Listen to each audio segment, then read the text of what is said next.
beep, beep, beep, beep, beep, beep, beep, beep, beep, beep, beep, beep, beep, beep, beep, beep.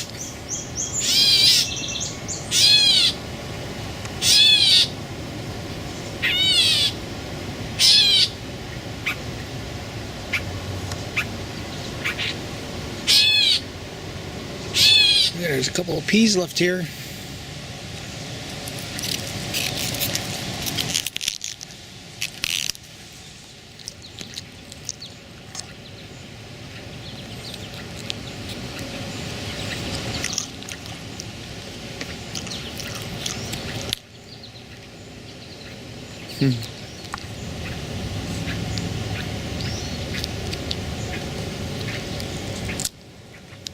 Oops.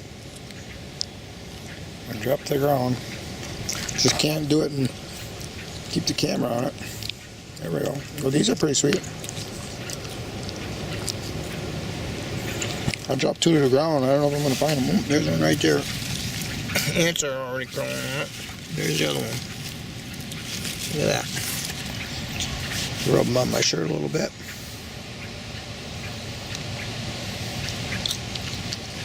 It's a nice little snack. And the pawpaw is really growing great. Look at that. What a beautiful tree. Look at the leaves.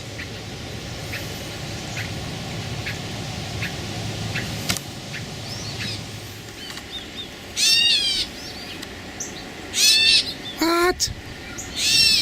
What?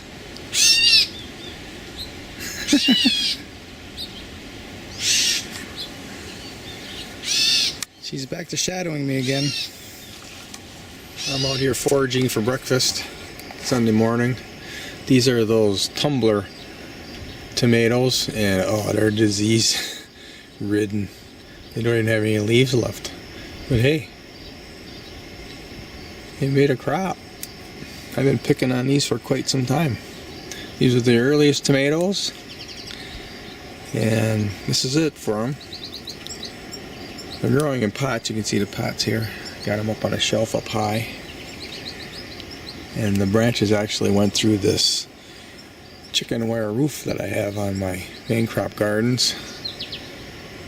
I did that for hail resistance. Haven't had any hail this year.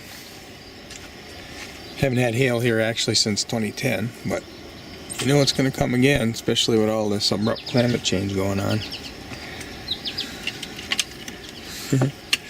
This is kind of cool. I'm just standing here picking tomatoes, putting them in my pocket. It's my bulging pocket here. See? Lots of tomatoes in it. Look at. No, that's an empty one.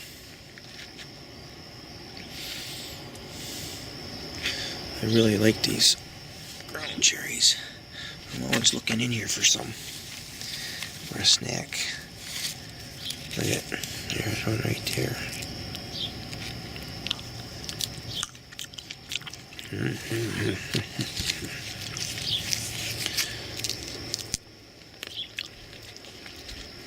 I've been trellising them.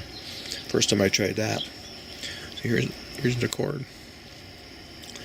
Otherwise they sprawl all over and they take up a lot of space. They actually responded pretty well to that. Here's another one.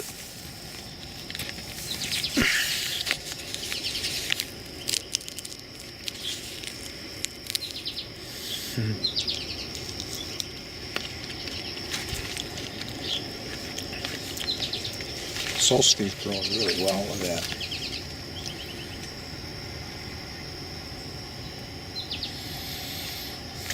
That one I actually yanked out when I was weeding.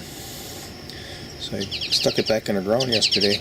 And look, it doesn't look like it's wilting at all. Tough stuff. That's interesting. Look at all the tomatoes on that thing, hey. Let me get my foot over here. This is a volunteer. Big old cluster there, right above it. Another big old cluster right above it. Another big old cluster right above it. Another cluster. And above that, it's starting another cluster. Another one over here. I don't have to save the seeds of this one. That's just amazing. I think I'll grab me a Swiss chard for breakfast this morning.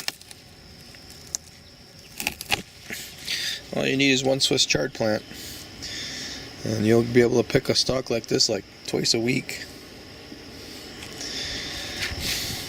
The Swiss chard isn't really delicious, so you really don't need it any more than twice a week.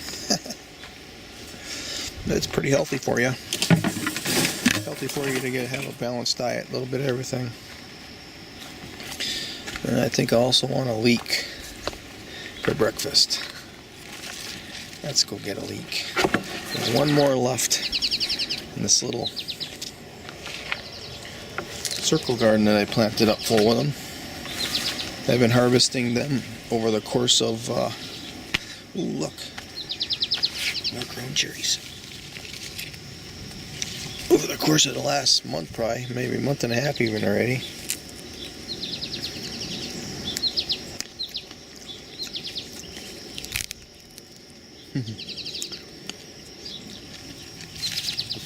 Oh, there's more. Eat so many I won't need to eat breakfast.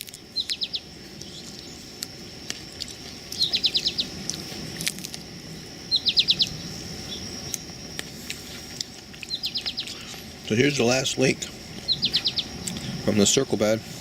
I've been eating on them for probably a month and a half already. There it is right there. It's pretty much in the shade right here, so I'm not going to replant anything here. Look at that nice leek. Look at that.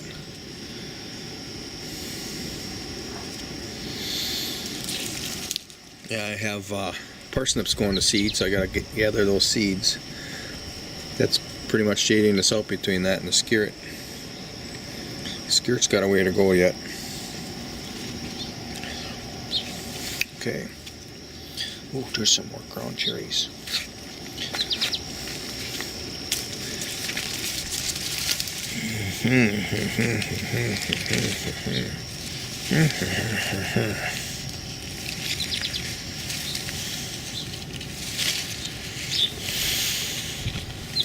That was an empty one.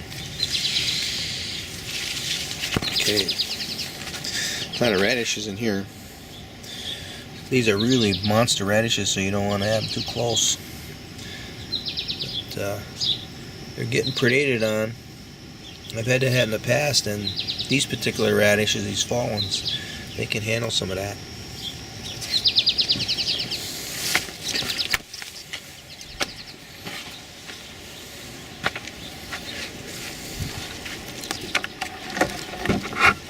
Okay.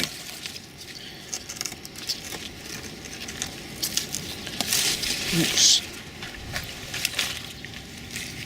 There, got ground cherries, leeks.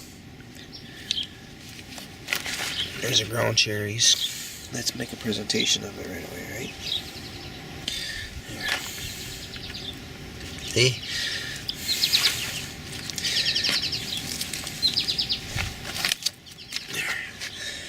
Leek, ground cherries, tomatoes, and Swiss chard. I used all of that for breakfast this morning.